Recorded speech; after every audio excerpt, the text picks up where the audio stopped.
Como a gente narra uma história de amor que fracassa? E mais que isso, qual que é o papel do antagonista numa história de amor? Bem-vindos ao episódio de hoje do A Vida é Filme.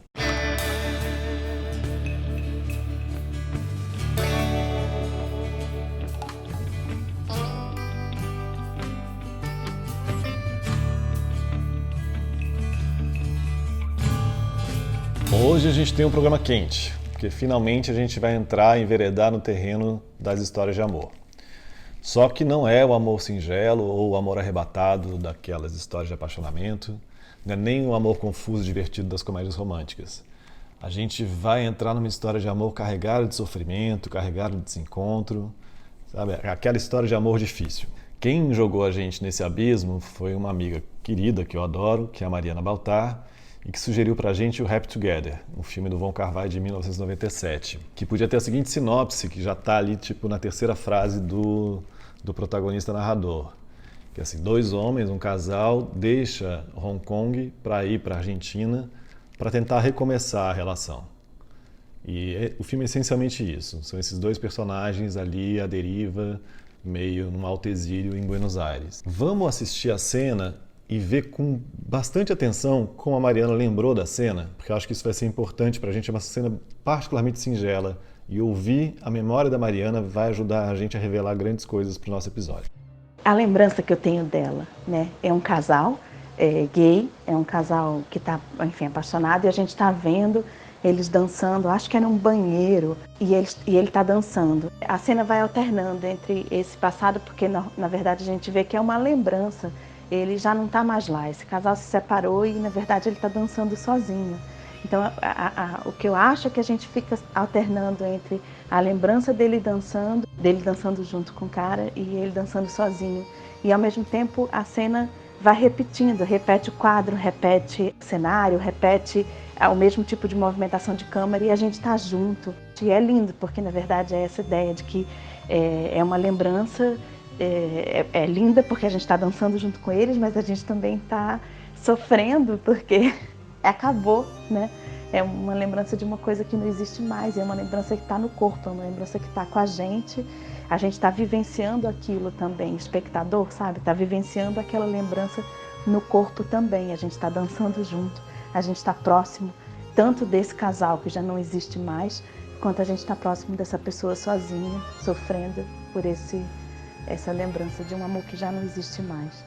Isso que eu acho incrível dessa cena, ou pelo menos do que eu lembro que é essa cena, eu acho que é assim. O jeito como a Mari conta a cena tem duas coisas que chamam a atenção. A Mari narra um movimento que é do corpo, da câmera, e é um movimento de dois tempos, como se tivesse um ir e vir, da gente indo para o passado e para o presente, né? A gente vê o personagem lembrando, depois volta para o personagem com o namorado dançando, como se a gente estivesse vendo esses dois tempos. Mas, assistindo a cena, a gente só vê um tempo, né?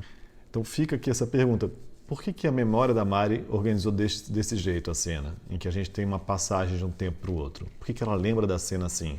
E eu acho que essa memória da Mari tem a ver com uma segunda coisa que se destaca no que ela falou, que é essa sensação física da dor, né? Ela fala assim, dói, né? É lindo, mas é uma dor. E acho que aí vale pra gente, como desafio do episódio de hoje, investigar quais são os mecanismos narrativos que fazem essa sensação de dor aparecer. O que dói nessa cena? E eu tendo a achar que isso tem a ver com a maneira como o filme estruturou dramaticamente o tempo da narrativa, o tempo dramático do filme. A Mari anuncia, né, nessa beleza dolorosa que é essa cena, a ideia de que a gente está vendo uma relação que acabou, né? O fim de um amor. Então, a princípio, o que a gente estaria investigando quais são as causas desse amor que acabou, né? Por que acabou esse amor? E aí, nesse caso, para descobrir essas razões que fizeram esse amor acabar, e entrar em cena os antagonistas desse par amoroso. Via de regra, a estrutura dramática do filme está construída num eixo que é uma relação entre desejo e impedimento, né? A gente vai se aproximando do protagonista, a gente começa a reconhecer o desejo dele, e ao mesmo tempo a gente vai reconhecer os impedimentos para esse desejo acontecer. E essa é a estratégia para fazer a adesão do espectador. A gente produz uma certa expectativa, um suspense, para ver se o desejo vai se realizar apesar dos impedimentos. A história do cinema podia ser contada nessa relação entre o par amoroso e os seus impedimentos, os seus antagonistas. A gente tem antagonistas clássicos disso, né? O modelo da família, a classe social, os fatos de eles serem casados, eles serem parentes, enfim, tem toda uma linhagem de antagonistas que a história do cinema construiu. Mais recentemente, ela vai se modernizando e chega a um ponto que os antagonistas são um pouco desejos incongruentes, né? Se a gente pensar no La La Land ou na História de um Casamento, a coisa vai mais por aí. Agora, o Happy Together não está submetido a nenhum desses antagonistas, não é sobre isso. E aí fica pra gente uma pergunta: como é que ele está falando de uma relação que dá errado sem ter esses antagonistas? E eu acho que o Happy Together está muito mais próximo de uma experiência, pelo menos para mim, cotidiana e repetida, que é a gente não sabe direito quando uma relação dessa dá errado. A gente até aponta culpados ocasionais. Ela estava com pouca grana, ou estava trabalhando demais, ou um filho nasceu, ou o outro era muito ciumento. Enfim, a gente vai inventando álibis imediatos, mas no fundo a gente sabe que a gente não sabe, que a coisa foi um pouco mais difícil de entender. E o Happy Together tem coragem de mergulhar nesse caminho mais fundo, mais difícil de decifrar e que, em última instância, coloca em xeque o próprio modelo de amor que o cinema foi construindo ao longo dos anos. Fico pensando nessa coisa do par amoroso, né? Claro, a gente tá falando, isso tem um histórico enorme, a gente é todo dia o ideal de felicidade, encontrar alguém, estar com alguém. Séculos de exaltação desse par amoroso, né? E claro, é ótimo, né? Eu adoro. Não tô falando exatamente contra, assim, eu adoro estar com alguém, não é isso. Mas parece que só isso, esse é o fim último da vida, sabe?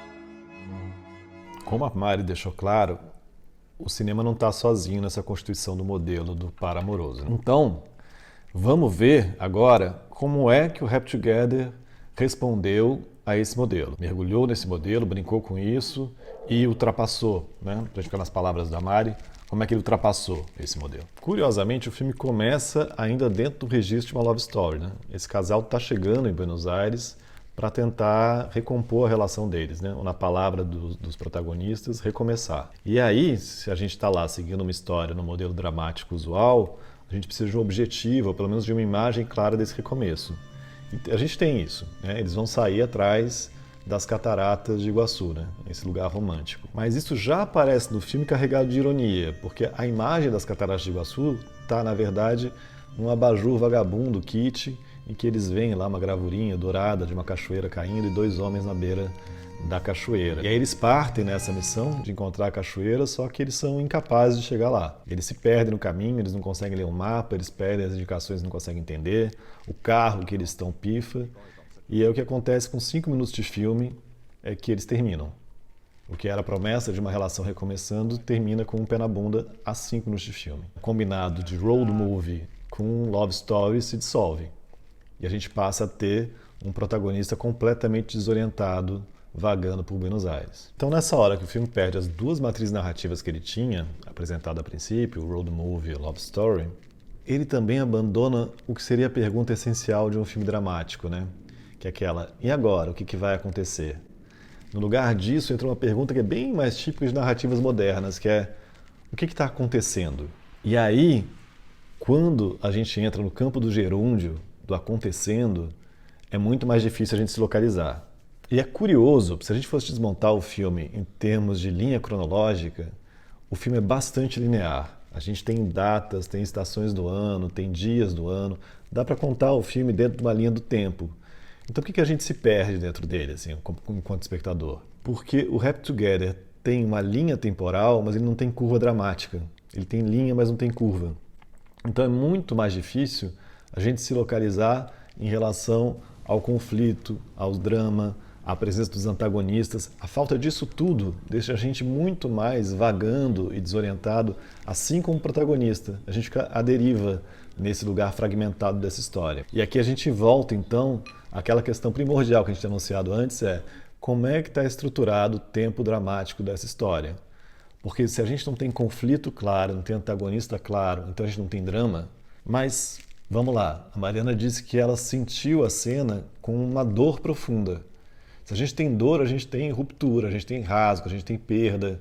Se tem isso, tem algum movimento que aconteceu, então tem algum drama. Da onde vem isso? Qual é o valor desse drama? Vamos voltar à cena para tentar entender da onde vem isso? Olhando a cena, a gente devia se perguntar em que tempo dramático do filme a gente está. Assim, em que momento da história desses dois personagens essa cena está acontecendo? A Mari leu essa cena como uma memória, né? Como se a gente estivesse voltando ao momento do passado e que eles estavam bem ali dançando juntos. Para mim, essa cena é muito mais uma projeção do que poderia ser aquela relação. A gente, logo antes dessa cena, a gente tem uma cena anterior, que aí está muito mais no registro banal e cotidiano, desses dois ensaiando, né? O Po meio irritado com a falta de jeito do Fai para dançar tango, tentando ensinar o Fai a dançar. E, enfim, a cena está no registro daquele quarto. A gente tem uma ceninha de transição com Buenos Aires meio em ruína ou em obra e tal. E de repente a gente entra numa cena que é completamente diferente de tudo que a gente viu no filme. Eles estão com uma outra roupa, é uma outra luz. Eles estão pela primeira vez e talvez única vez no filme, os dois carinhosos dançando compassados um com o outro. É um registro completamente distante de todo o resto do filme. Essa cena acontece como uma espécie de suspensão. É por isso que eu acho que essa cena é fundamental. Não é à toa que a Mariana lembra dela. Porque ela é uma projeção mental e que ajuda a gente a organizar o que é o conflito fundamental desse filme e onde é que está a dor maior desse filme. Essa cena não é dolorosa porque eles estão lembrando de uma coisa que eles perderam. Essa cena é particularmente dolorosa porque ela é uma saudade de uma coisa que nunca aconteceu. É uma saudade de uma relação que podia ter sido e que não foi. É uma cena que não tem nem curva dramática de cena. Ela também não tem um jogo de tensão entre dois tempos. Essa cena é essencialmente a imagem sintética de uma relação que nunca aconteceu. O tango apaixonado do Piazzolla, essa música linda, sendo dançada naquela cozinha meio precária e suja, para mim ele é a síntese mais acabada de uma discrepância, de um descompasso. E essa discrepância está também na escolha da arena do filme. A gente está tratando de um filme sobre dois exilados, são dois caras de Hong Kong que estão desterrados em Buenos Aires. E aí é curioso que quando eu perguntei para a Mari o que ela sentiu quando ela viu o filme pela primeira vez, o tema do exílio apareceu. Eu acho que eu estava num momento em que eu estava chegando num lugar novo, diferente. Eu tinha me mudado, tinha acabado de me mudar mais uma vez, e tendo que refazer relações de amizade. Enfim, tá buscando de novo conexões, buscando de novo a minha gente, sabe? Assim, quem me faz feliz, com quem eu posso dançar meu tango junto na cozinha desgastada, no banheiro velho e sujo. No limite é isso, né? E aí o exílio chega com uma alta voltagem metafórica dessa incapacidade de se conectar. Porque, além do Po, o Fai, o nosso protagonista, ele passa quase a metade do filme sem trocar duas frases com nenhum outro personagem. Porque o Fai não está só exilado em Buenos Aires, ele está desterrado dele mesmo, se a gente pensar.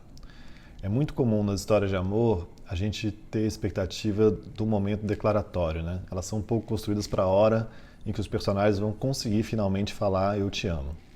O Happy Together, apesar de toda a desconstrução dele, também tem essa expectativa. A gente fica esperando a hora que esses caras vão conseguir dizer o que sentem um pelo outro.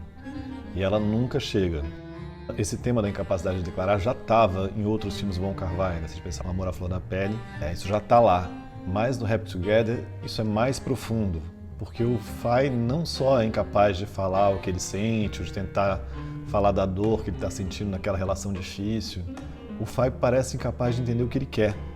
E essa incapacidade de encarar com mais clareza o que você sente, ela muitas vezes funciona como um ingrediente perfeito para a entrada numa relação abusiva, numa relação tóxica, né? Porque se eu não sei o que eu sinto, o outro passa a funcionar como uma espécie de espelho imaginário, né? Eu fico esperando o outro dizer quem eu sou. A gente vai voltar de novo àquela pergunta de sempre, né? O que o personagem quer? O que o Fai quer? Eu não sei o que ele quer e ele também não sabe. Parece que o Fai quer que o outro saiba o que ele quer.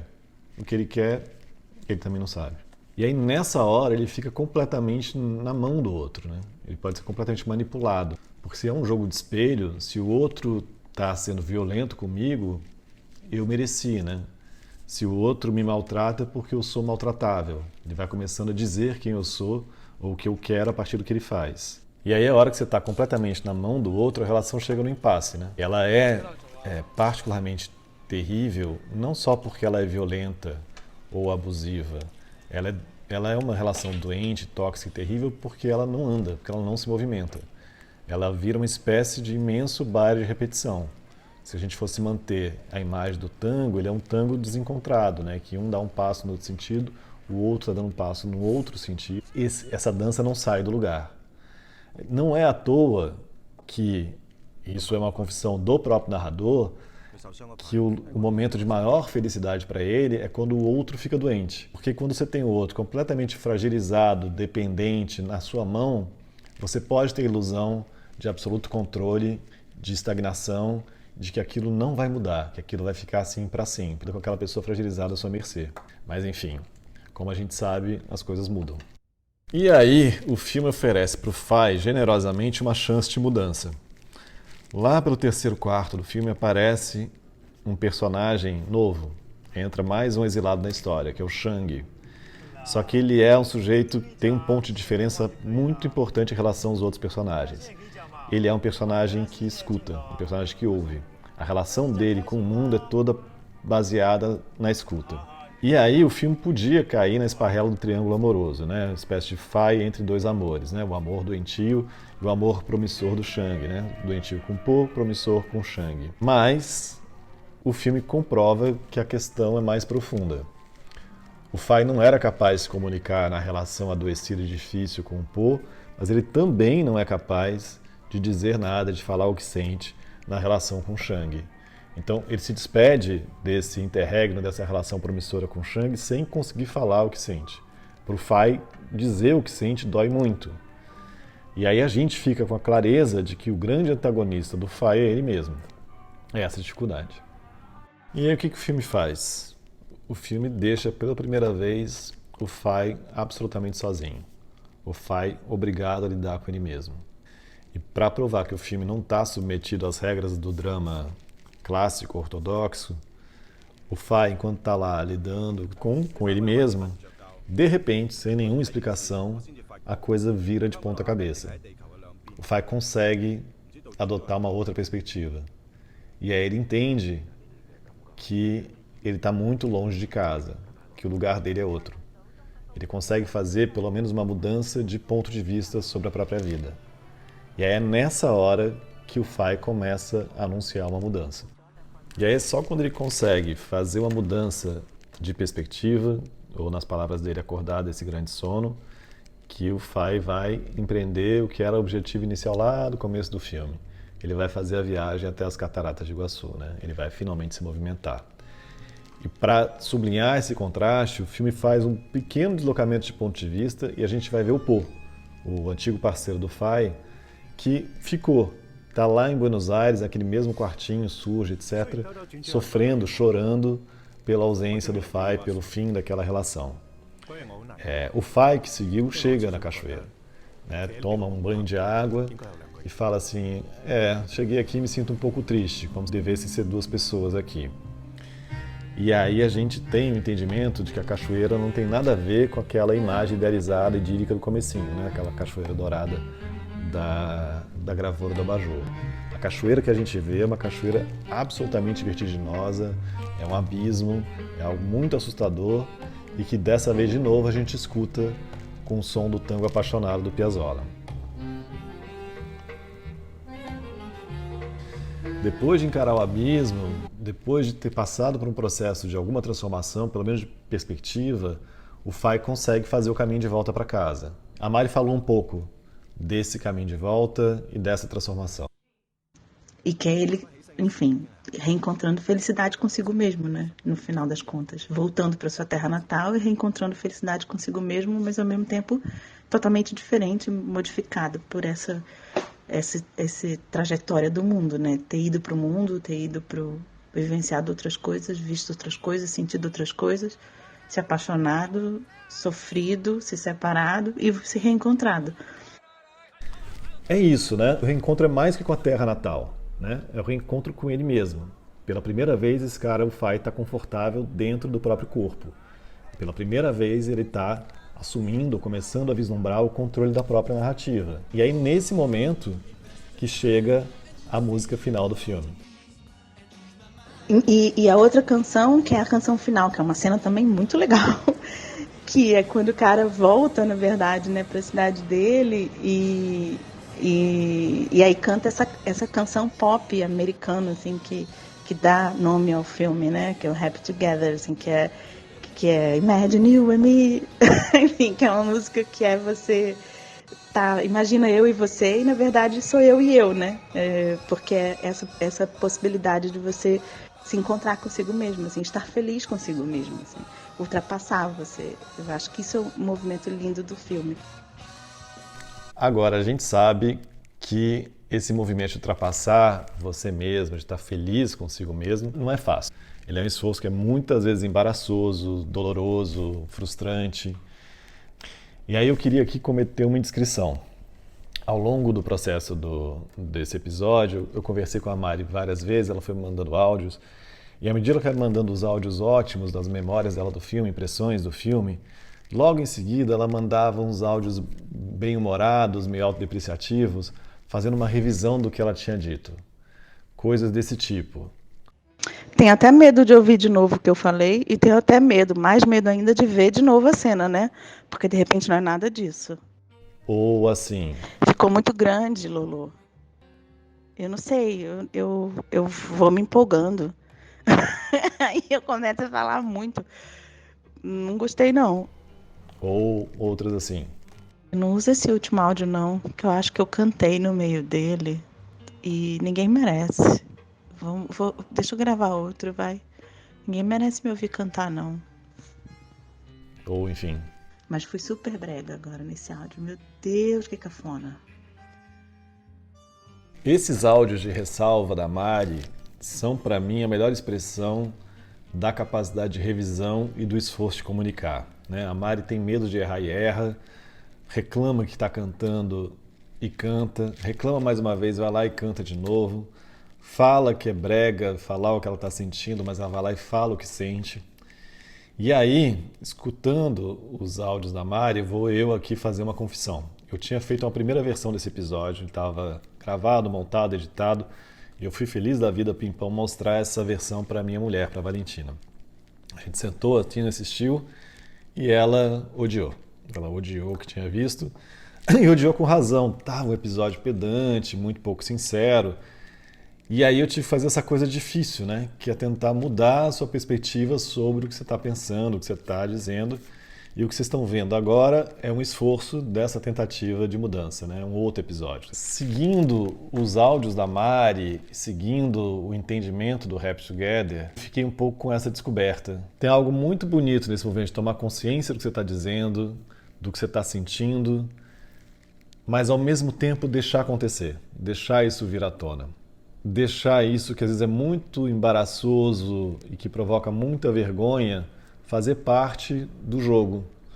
Porque eu acho que, em última instância, é só a partir daí que a gente tem alguma chance de entrar no terreno da conversa. Que talvez seja uma das coisas mais importantes para uma relação amorosa acontecer, ou para uma relação de qualquer ordem acontecer. Inclusive, essa relação aqui que a gente está tentando estabelecer. Então, acho que fica desse episódio essa ideia do movimento com todos os riscos que ele traz embutido, mas que a gente não pode deixar de fazer. E a gente chega àquela hora das indicações finais que tiveram a ver com o que a gente falou no episódio, mas antes disso eu queria fazer um pedido que acho que é muito importante para referenciar o canal. Assim, se você está gostando do material, gostou do que viu, por favor, faz lá seus comentários, dá o seu clique de gostei ou não gostei, se inscreve no canal, isso é bastante importante para o canal seguir e poder se expandir e encontrar outras pessoas. Eu vou indicar 2 livros, de novo, 2 clássicos, só que hoje cada um jogando num campo.